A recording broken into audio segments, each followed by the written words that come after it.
وہ اس مقصد کے لیے آئے تھے اور انہوں نے ایک طرف حکومت کی ہے اور دوسری طرف تاریخ اٹھا کر پڑھی کہ پورے ملک کے اندر جو ہے انہوں نے پادریوں کو اور اپنے علماء کو پھیلا دیا اپنے مذہب کی اشاعت کرنے کے لیے، اپنے مذہب کو پھیلانے کے لیے۔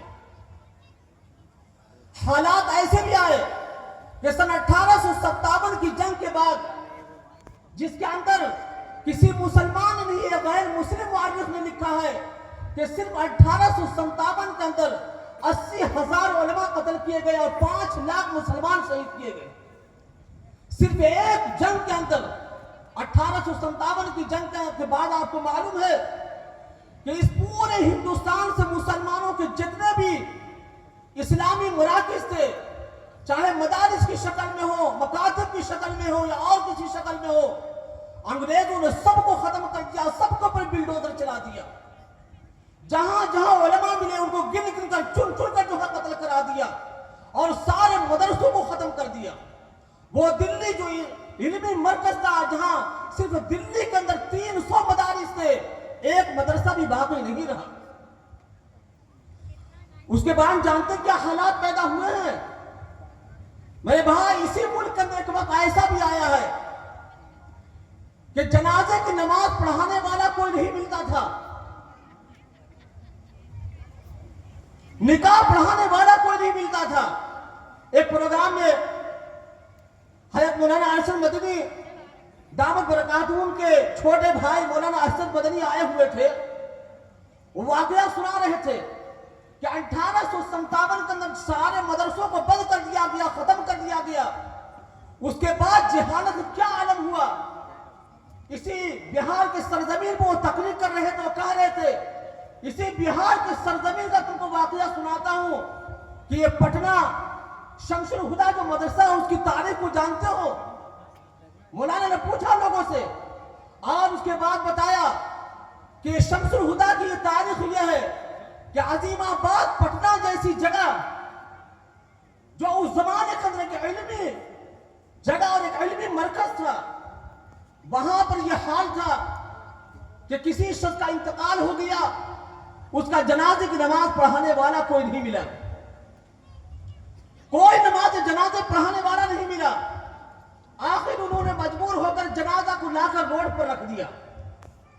صبح کے بعد جو دور سے مسافر لوگ آتے تھے پٹنہ کے اندر، ان کو گاڑی روک رکھ کر پوچھنا شروع کیا کہ بھائی تمہارے اندر کوئی نماز جنازہ پڑھانے والا ہے؟ اس زمانے میں ٹم ٹم چلا کرتا تھا، جہاں اس زمانے میں جو بھی گاڑیاں ہوئی، کتنی گاڑیاں گزر گئی، لیکن کسی گاڑی کے اندر ایک نماز جنازہ پڑھانے والا بھی آدمی نہیں ملا۔ آخر میں کافی دیر کے بعد وہاں پر بھیڑ لگی ہوئی تھی، ایک گاڑی والے نے گاڑی روک کر خود آئے، مجمع میں آ رہا تو پوچھا کیا بات ہے بھائی، کیوں یہاں پر بھیڑ لگی ہوئی؟ فرمایا کہ 2 دن سے جنازہ رکھا ہوا ہے، نماز جنازہ پڑھانے والا کوئی نہیں مل رہا ہے۔ انہوں نے فرمایا کہ ٹھیک ہے، ویسے تو وہ بالکل لگ رہے تھے انگریز کی طریقے سے، پینٹ شرٹ وغیرہ پہنے ہوئے تھے، کسی حیثیت سے لگی نہیں رہے تھے کہ ان کو نماز جنازہ پڑھانا آتا ہوگا، لیکن انہوں نے کہا کہ ٹھیک ہے نماز جنازہ مجھے پڑھانے آتی میں پڑھا دیتا ہوں۔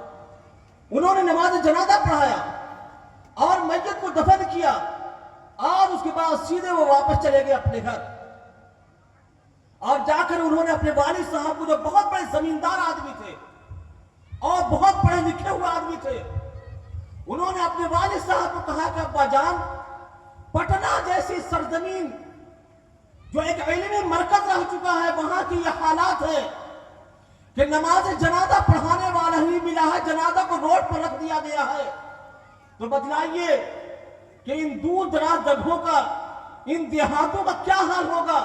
ہم کو تو لگتا ہے کہ وہاں پر بغیر نماز جنازہ پڑھے ہوئے لوگوں کو دفن کر دیا جاتا ہو۔ اس کے بارے میں کچھ سوچیے، فکر کیجئے۔ تو ان کے والد صاحب نے کہا کیا کریں ہم؟ فرمایا کہ آپ کی جو ہے زمین ہے پٹنہ کے اندر، آپ زمین کو وقف کیجئے مدرسے کے لیے، اور وہ بہت بڑے عہدے کو پڑھتے، کہا میں جو ہے انگریز سے منظور کرا کر جو ہے مدرسہ قائم کروں گا۔ مولانا ارشد مدنی دامت برکاتہم نے فرمایا وہ سب سے پہلا مدرسہ تھا شمس الہدیٰ جو پٹنہ کے سرزمین پر قائم کیا گیا۔ ان مدرسوں کے ختم ہونے کے بعد ایسے حالات پیدا ہوئے ہیں کہ نماز جنازہ پڑھانے والے لوگ نہیں ملا کرتے تھے. یہ مدرسے کا احسان ہے کہ آج آپ کو پورے ملک کے اندر ہر جگہ پر حفاظ نظر آ رہے ہیں, علماء کرام نظر آ رہے ہیں,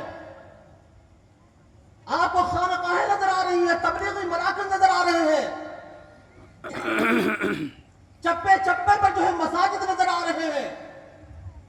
میرے محترم بزرگوں, دوستو, بھائی بھائیوں, یہ مدرسے کی محنت اور کوشش کی وجہ سے ہے.